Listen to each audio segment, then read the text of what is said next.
Darbhanga DMCH में माफियाओं का कब्जा है, इलाज नहीं होता है, गरीब लोग जाते हैं तो उनसे रिश्वत लिया जाता है, तब जाकर के सीटी स्कैन होता है। तो ये जो जन समस्या है, बिजली का बिल देख लीजिए, बिहार में सबसे ज्यादा अगर कहीं बिजली का बिल आता है तो ये आप दरभंगा है, मधुबनी है, इसके लोग परेशान हैं। तो ये जो जन समस्या है उसको लेकर के हम लोग आगे आएंगे और लीडरशिप जो हमारे बीच से खत्म हो गई है, हम नौजवानों को भी लीडरशिप में जोड़ेंगे, आगे ले जाएंगे। ये मुद्दा सर लास्ट में हम ये जानना चाहेंगे कि आने वाले समय में आपकी पार्टी मिथिलांचल में कितनी पकड़ बना सकती है, क्या एक्सपेक्टेशन? नहीं, अभी तो अंदाजा लग गया होगा आपको कि पहली बार ये कार्यकर्ता सम्मेलन हुआ है।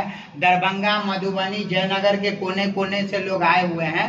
तो बहुत सारी, दरभंगा हो, मधुबनी हो, जैसे गौरा बौराम है, आपको ये ग्रामीण है, केवटी है, जाले है, बिस्फी है, इस तरह की बहुत सारी सीटें हैं जिस पर हम जीत करके सदन हमारे लोग जाएंगे। क्या पार्टी से आपको टिकट मिल सकते हैं?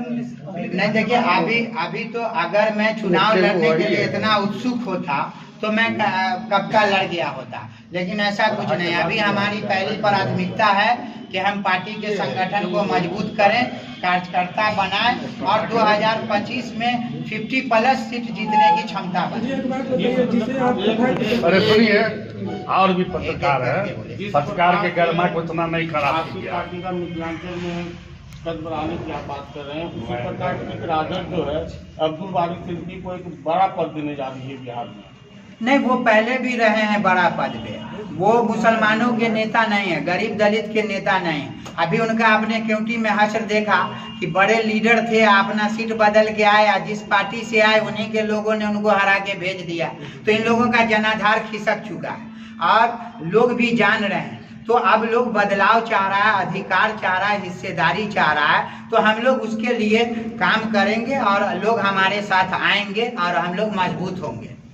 जिसे आप तथाकथित सेकुलर पार्टियां कर रहे हैं, अगर चुनाव के समय अपने साथ आने का ऑफर आपको देती है उस वक्त आप क्या? नहीं, तो हमने तो कहा ना कि बराबरी में बात होगी, हिस्सेदारी की बात होगी। ये जो आप ठगते हैं, भाजपा आ जाएगी, वोट नहीं दिया तो आरएसएस पूरे इसको सिस्टम को बिगाड़ देगा, ये सब नारे पे हम लोग समझौता नहीं करेंगे। हमारी जो आबादी है या दलित गरीब पिछड़ा की जो आबादी है, जिसके लिए आज भी मकान नहीं है, लोग सरकार कहती है कि हम छत देते हैं, लेकिन आज भी देखिएगा तो बहुत सारे लोग फूस के मकान में रहते हैं, फुटपाथ पे जिंदगी बिताते हैं। तो जब तक बराबरी में बात नहीं होगी, हमको उस तरह का सम्मान नहीं मिलेगा, कोई समझौता नहीं होगा।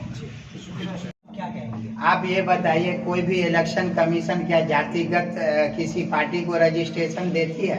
ये तो फर्जी सेकुलरों का नारा है, हमें बदनाम करने का। हमारी ताकतों से इनको घबराहट हो गई। और आपने देखा अभी गोपालगंज का परिणाम, 12,000 वोट में ये लोग अपनी सिटिंग सीट छोड़ के भाग गए।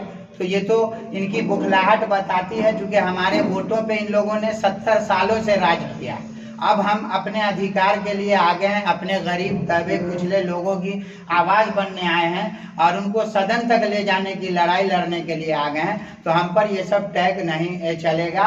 और कौन लोग बीजेपी की टीम है, ये तो अब जनता जान रही है। अभी मैंने अपने भाषण में कहा है कि मधुबनी से इन्होंने दिया आरएसएस के कैडर को, दरभंगा से आरएसएस के कैडर को घर जाके इन्होंने टिकट दिया, गोपालगंज में आरएसएस के कैडर को इन्होंने टिकट दिया। तो बीजेपी की कौन टीम है और कौन आरएसएस के लिए काम कर रहे हैं? अभी देख लीजिए शिवसेना के से इनको कितनी मोहब्बत हो गई है। तो जनता के बीच तो ये खुद अपना जनाधार खो रहे हैं। और हम तो 25 में इनको बता देंगे कि हमारी जो आबादी है, हमारी जो हिस्सेदारी है, उसके लिए हम किस तरह की लड़ाई लड़ने आए। सर लेकिन आपकी पार्टी में गैर मुस्लिम जो चेहरा है वो बहुत कम देखने को मिलता है। नहीं, ऐसा नहीं है। देखिए, हमें बदनाम किया जा रहा है और हमारी पार्टी का जिस तरह से आप भारत स्तर पे देखिए कि किस तरह से हमारा जनाधार बढ़ा है, तो धीरे धीरे जुड़ेंगे लोग। अब आप कह रहे हैं कि बहुत कम गैर मुस्लिम जुड़ती है, तो बीजेपी कहती है हिंदुओं के हम नेता हैं, सेकुलर पार्टी कहती है कि हम सबके नेता हैं। भैया, तो हमारी जगह कहाँ है? तो हमारी जगह है गरीब दलित पिछड़ा समुदाय के बीच है। भीम आर्मी से हमारा गठबंधन है, तो कैसे हमारे साथ हिंदू नहीं? दिल्ली की राजधानी है भारत की, और वहाँ भीम आर्मी से हमारा गठबंधन है एमसीडी में, तो इन लोगों की जितनी बातें आ रही हैं इस सबको जनता देख रही है।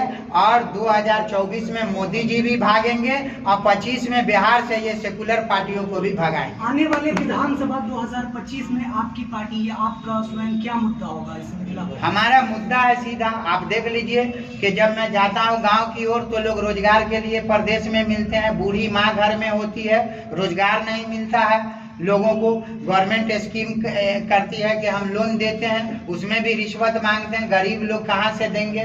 तो जो बेसिक समस्या है शिक्षा का, आप देख लीजिए शिक्षा चौपट है यहाँ, कहीं आपको टीचर मिलेंगे तो बच्चे नहीं, कहीं थाली मिलेगी तो शिक्षा नहीं। तो ये सब आप यहाँ स्वास्थ्य की हालत देख लीजिए, दरभंगा डीएमसीएच में माफियाओं का कब्जा है, इलाज नहीं होता है, गरीब लोग जाते हैं तो उनसे रिश्वत लिया जाता है, तब जाकर के सीटी स्कैन होता है।